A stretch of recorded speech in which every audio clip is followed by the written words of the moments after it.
Ladies and gentlemen, welcome to another edition of World Talks here on TVP World. I'm your host, Benjamin Lee, and please join me and my guests on this next interview. Now, tensions between Ukraine and Hungary have erupted into a full-blown diplomatic clash, with Budapest condemning Ukraine's strikes that disrupted oil flows, while Kyiv criticizes Hungary's continued energy ties with Moscow. This comes as Ukraine endures another wave of overnight Russian attacks on its cities and infrastructure. Joining us today on TVP World to assess the stake is Aleksander Cwalina, Assistant Director at the Eurasia Center Atlantic Council with an expertise in regional security and Euro-Atlantic strategy. Hello, sir, and welcome to TVP World. Hello, good evening. Glad to join. So we're looking at this spat between Ukraine and Hungary, and I was wondering how serious is the current diplomatic rift and what's driving it beyond just energy? It seems to be honestly a very both energy focused and both diplomatic focused rift between Hungary and Ukraine right now. As we saw recently, the Hungarian foreign minister told President Zelensky to stop threatening Hungary after recent Ukrainian strikes disrupted the pipeline, as you mentioned, that connects Russian oil trade with Europe, which I think it is also important to mention that Hungary receives more than half of its crude oil from its pipeline, from that Druzhba pipeline that connects Russian oil to Europe. It is also worth mentioning that besides Hungary, only Slovakia still imports oil from Russia, with the other 25 member states of the European Union ceasing oil purchases as part of their increased sanctions against Russia. This oil trade continues to fuel Russia's war economy, and as the main government and the war manufacturers continue to profit off of the windfall from this oil and gas trade, either through directly into Hungary or Slovakia, or through secondary markets that the European capitals are taking a bit closer look. Right. When it comes to energy, Hungary do still export energy into Ukraine, and we do know Ukraine also still relies a big portion of their diesel from Slovakia as well. Do you think that damaging the infrastructure that transport energy to Hungary and Slovakia is going to perhaps backfire in some way?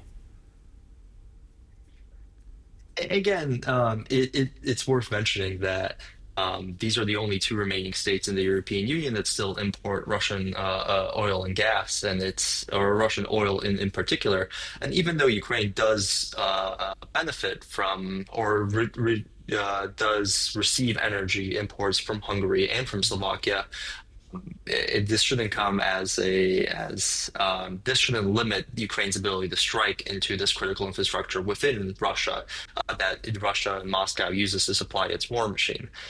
So it is interesting because in this diplomatic spat, I believe it was President Zelensky who returned the public statement saying that just like Hungary says not to impede on sovereignty, it is important to not also impede on Ukraine's sovereignty and also with its ability to fight back on targeting these critical infrastructure in Russia that allows it to continue its war against Ukraine.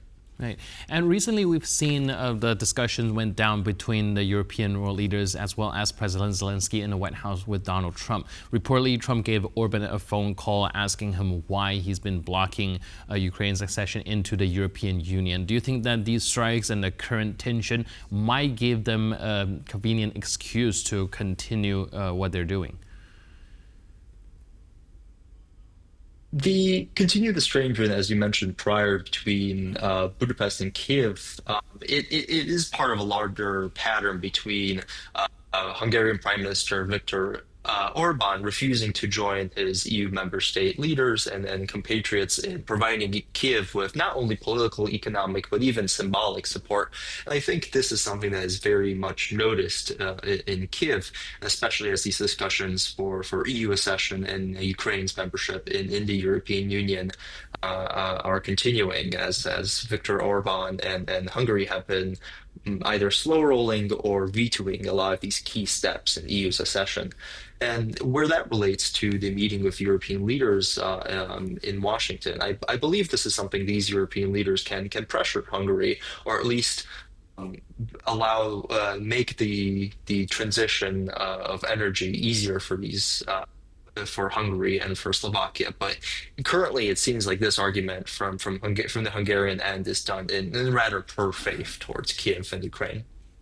And do you think that Kyiv will risk alienating European neighbors as a result of what's happening, or do you see most European countries pretty much being aligned with Ukraine when it comes to their diplomatic rift with Hungary?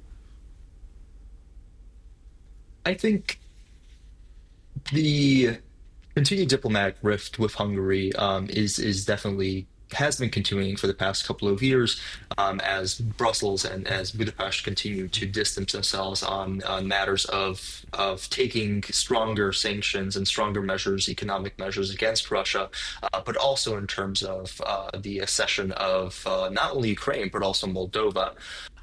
And I think this rift is forming, but it is also important to note that Hungary is facing parliamentary elections in the following year, and that might shift the political landscape in Hungary somewhat. And in result, also the Budapest stance towards Brussels and the European Union, but also with Kiev.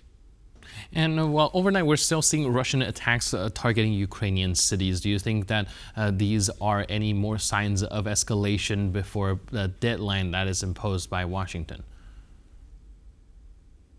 I think on both ends, it is notable to note it is notable to mark that that Russia continues to strike Ukrainian cities, not only towards Kiev on the front line, but also a lot of these more distant western Ukrainian cities, as it offers to continue the dialogue and meetings, and as there's continued discussions on this trilateral summit between Putin, Trump, and Zelensky, and the fact that if anything, Russia has escalated its attacks across Ukraine shows that it is not serious about a ceasefire or cessation of these strikes that continue to pound critical, especially as now we're heading to fall and following winter, this critical infrastructure in Ukraine that is used for heating, for electricity, for the country. And this is something that President Trump has signaled that he is seeing as an example that Moscow is not serious about these discussions. However, I believe the Washington is still sort of coasting on the recent summit in Alaska as a step forward. But whether or not the step forward continues in the following weeks, and that Putin holds up at least a symbolic at his end of the bargain remains to be seen. Right, definitely still have to observe what happens when it comes to that trilateral meeting. But in the meantime, back home, is there any coordinated European response when it comes to these Russian strikes, or even the relation between Hungary and Ukraine? At least we saw it during recent meetings between Washington and NATO and the NATO Secretary General that there is a increased focus on buying ammunition and military equipment for Ukraine, not only to defend itself, but also defend against these potential air and drone strikes from Russia. And the fact that there's this pooling of equipment and defense ammunition for anti-air for against air and drone attacks, I believe is notable, and it is notable that this seems to be at least on the area of providing at least both the intelligence but also military support for Ukraine in terms of equipment is a promising sign that is still something that Ukraine receives from a lot of its European allies, and also continued economic and diplomatic support. It was important to note that a lot of these leaders joined Zelensky in Washington to prevent a repeat of the Oval Office meeting earlier in the year, and I think this solidarity is good to remember. Yeah, and I think the second meeting went a lot better than the first one did. Definitely the presence of European leaders made a very big difference here. But we also do know that Orbán and Trump seems to have a relatively good relationship compared to Trump with other European leaders. Do you think that this current spat between Ukraine and Hungary will have any effect on Washington's decision-making, or it's something that is on a grander scale, shouldn't matter that much?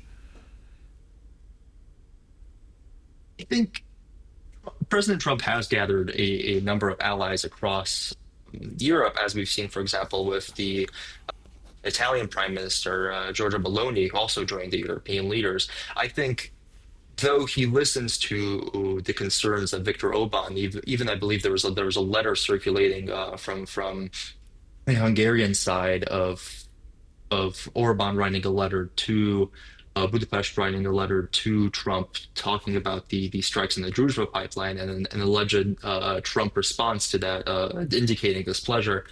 I think Trump is not particularly hinging on the view of the conflict or the overall view of the future of Europe from Budapest. It is notable, for example, that it was Giorgia Meloni, the Prime Minister of Italy, and not Viktor Orban, who joined the European leaders in Washington. So I do believe he might have a influence as a fellow conservative in the White House. It is not at a level that I believe would shift the direction towards European or even Washington support towards Ukraine.